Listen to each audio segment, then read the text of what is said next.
Hi, Tim Jablonski here. The good people of Boring Money asked me what 3 things I think can help to make the complex more simple. So here's what I think.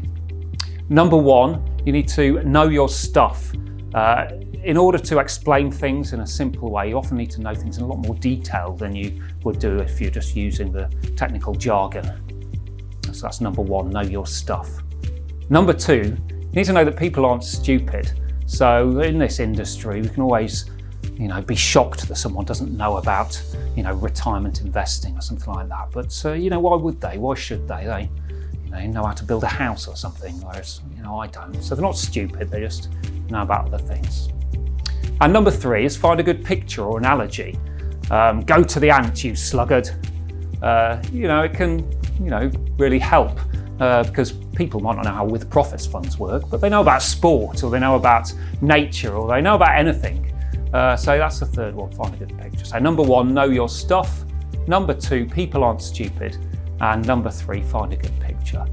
Well, that's what I think.